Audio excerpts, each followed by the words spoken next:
I was in the middle of buying a house and getting ready to move when suddenly my mother-in-law showed up with a crazy idea. She wanted to live with us. She'd always treated me badly, making me work like crazy whenever I visited their house. My father-in-law didn't do anything to stop her. It seemed like she wanted to move in with us just to make me work for her. Determined to stop this, I told them a surprising fact. I'm single. They were shocked, but they kept saying mean things about me. Someone who was watching got really angry. Let me introduce myself. I'm Jessica, 33 years old, and I work in a big company. My husband works there too, and we've been married for 2 years.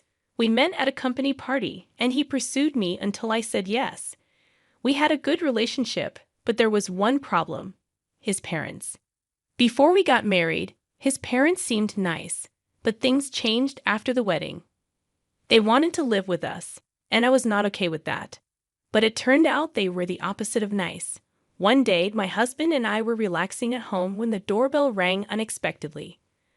My husband went to answer it, and to my surprise, it was my in-laws. They barged in without a word, taking over the living room as if they owned the place. They had a habit of making snide remarks towards me, acting entitled and disrespectful. My husband rarely stood up for me because he felt obligated to honor his parents as their only child. Despite my complaints about their behavior, he seldom intervened. Meanwhile, my mother-in-law would constantly demand things like tea in a loud and indirect way. During their unexpected visit, I had to cater to them, preparing tea and lunch, ruining our day off. This wasn't the first time they had intruded on our plans.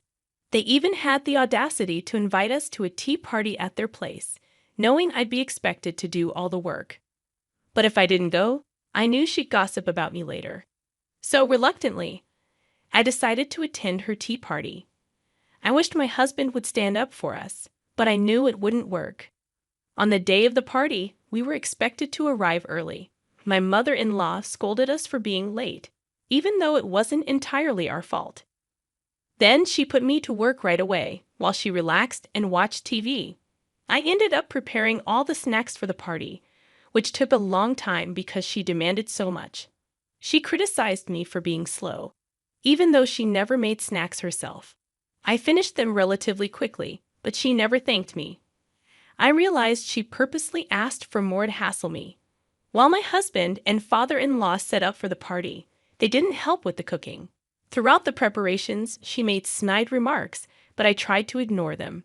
During the party, she took credit for the snacks whenever guests complimented them. It was a painful experience for me, but I'm glad you liked them. Even though she didn't help at all, she took credit for my work. Furthermore, when the discussion turned to daughters-in-law, she made up stories, saying things like, "My daughter-in-law treats me like a slave." It was very uncomfortable for me. After the tea party ended, I had to clean up everything, and she even asked me to clean the room. I felt like a maid, holding back tears. I thought to myself, I'm never coming here if she calls me again. But life wasn't that easy. The tea party seemed to be a big hit and became a regular event, especially since many said they loved the snacks. "Jessica, there's another tea party next weekend. Please come." "But I have work that day." "You can take a day off, right?" "Are you trying to embarrass me? If you don't come, I'll make sure you get divorced." She called me unexpectedly and insisted I come. Even when I said I had work, she showed no mercy. I didn't have the courage to oppose her and felt threatened by the possibility of divorce, so I always obliged, taking days off from work. As a result, I ended up working tirelessly for these tea parties and taking frequent leaves from work, which made things uncomfortable at my workplace. Whenever I discussed this with my husband, he just said, "Come on, she doesn't mean any harm. Just let it go." He never really helped. Before I knew it, I found myself constantly pondering how to break free from this miserable life. The answer I came up with was to get a divorce. It meant separating from my husband David. Honestly, I grappled a lot with the decision.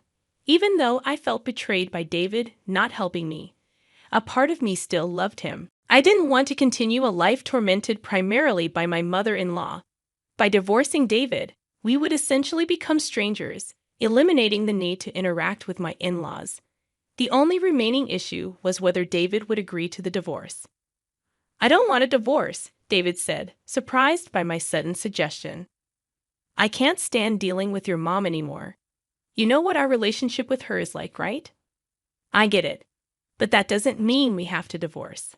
I love you, Jessica, and I want to be with you forever." "I feel the same, but I can't bear it any longer. How about we get a divorce on paper, live separately, but still stay in touch and maintain our relationship? What do you think?" Hesitantly, David agreed. And so, due to the malicious actions of my mother-in-law, we ended up getting a divorce. Life post-divorce was truly peaceful. Having submitted our divorce papers gave me the push to change my cell phone model and number, which stopped the incessant calls from my mother-in-law. David continued to live in our previous apartment while I rented a new one, ensuring unexpected visits from my in-laws ceased. Life without interacting with my in-laws was great, but something was missing: the married life with David. Even after the divorce, our mutual affection meant neither of us was satisfied living apart. Then an idea struck me. It was a risky plan, but I decided to give it a shot. As a first step, I immersed myself in my work more than ever before. After explaining my situation to my colleagues post-divorce, I regained their trust by dedicating myself fully to work. Eventually, I achieved savings of $500,000. Since college, I had enjoyed saving money, dreaming of buying my own home someday. Having finally saved up $500,000, I felt confident about buying a decent home. I quickly reached out to David to discuss buying our dream house. "A house? It's gonna cost a lot." "How are you going to handle that?" David asked. "Don't worry about it. I've saved up. How about we visit some show houses on our next day off?" I suggested. And so, we planned a day to visit show homes. David, amazed by my savings, expressed his gratitude, making me feel my efforts had paid off. "By the way, let's not tell your parents about the house just yet. We'll inform them when the time is right," David suggested. "Got it. Knowing them, they might make things complicated," I agreed. Reaffirming our wish to get back together, we steadily made preparations for our dream home. After some time, we visited various model houses, discussing preferences like where to have an outlet, kitchen layout, and a view of the living room. Considering future children, we kept their needs in mind.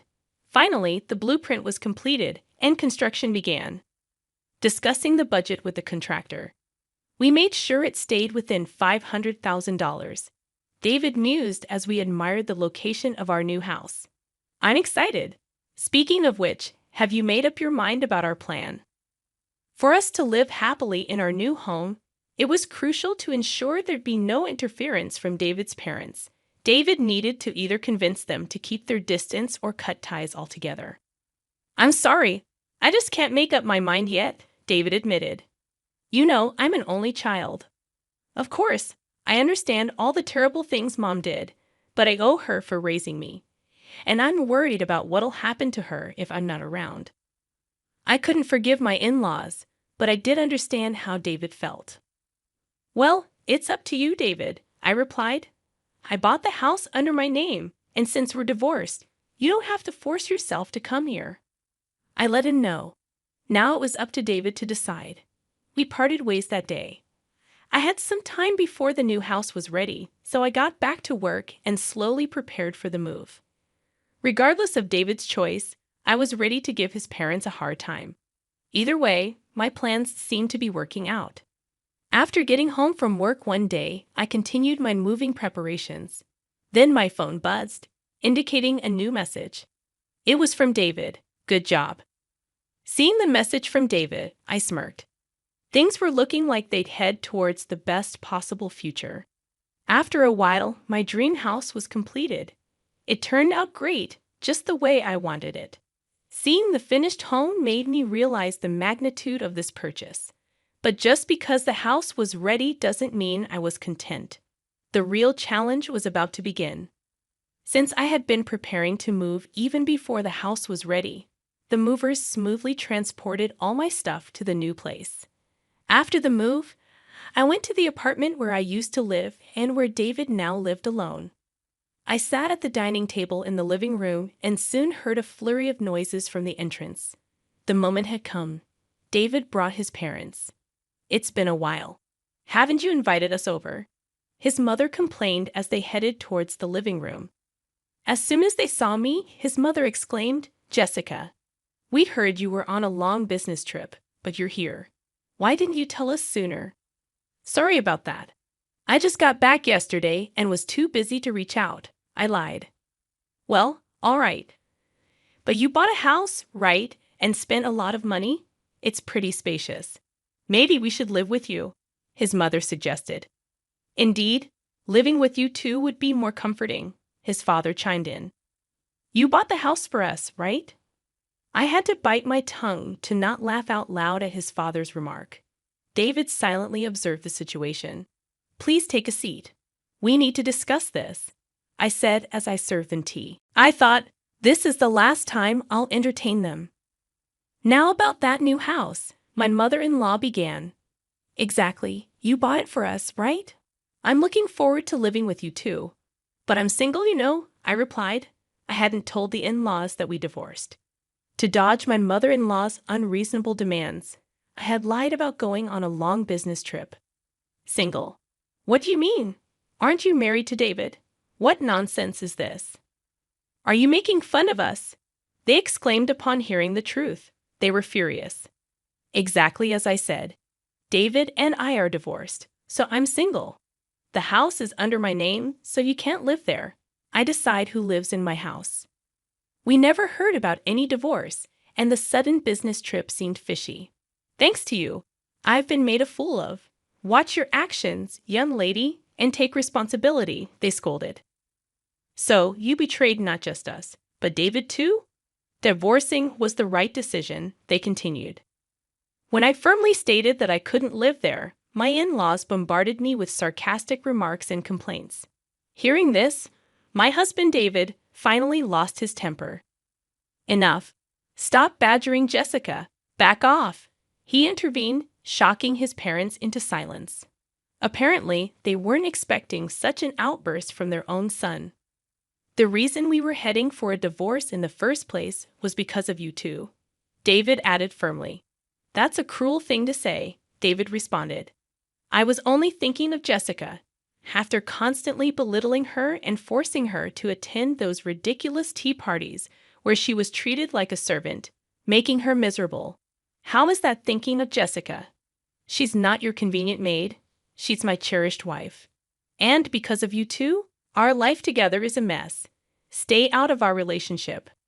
On the day we were packing for the move, I received a message from David. "I'm really sorry for everything. I've decided to cut ties with my parents." I had thought that he didn't truly love me because he never helped out before. Hearing David's true feelings, I almost burst into tears. I was their only child, so I thought they'd be lost without me. I owed them for raising me, so I never said anything. But I've reached my limit. I'm cutting ties. Don't come near Jessica and me ever again. "Is that how you talk to your parents?" his mother protested. "People who hurt my beloved wife don't have the right to call themselves parents," David replied firmly. "Don't say that. I'll try to improve my relationship with Jessica," his mother pleaded. I didn't trust my mother-in-law's words at all. After hearing what David said, she still insisted on improving our relationship. "Do you want to hear this?" I asked, opening a voice memo on my phone and playing a recording. It was a collection of the snide remarks my mother-in-law had made to me, with a few from my father-in-law. Their faces went pale as they listened. "If you try to approach us again, I'll take this to a lawyer. That's how it is, so please leave. And by the way, we've already canceled the lease on this apartment, so showing up unannounced won't do any good," David declared, ushering his parents out, and they left dejectedly. That marked the end of our long struggle with my overbearing in-laws. Afterwards, David prepared for our move to our new home. Rumor has it that word got out in their community, and they became the talk of the town. I wondered who could have leaked it, only to find out David had told some close friends about the situation to ensure his parents wouldn't overstep their bounds again. I hadn't thought of that, so I almost gave David a standing ovation. For my part, David and I reconciled, resubmitted our marriage license, and were happily back together. The strategy one had in mind worked perfectly. Now we're comfortably settling into our dream home. It was quite an investment, and given the uncertain circumstances when we bought it, I was nervous. But living here happily with David, I feel it was worth every penny. And then, to our surprise, I was pregnant. Our future as a family of 3 in this house isn't far away. Though challenges lie ahead, we want to be good parents to our child, learning from the mistakes of David's parents.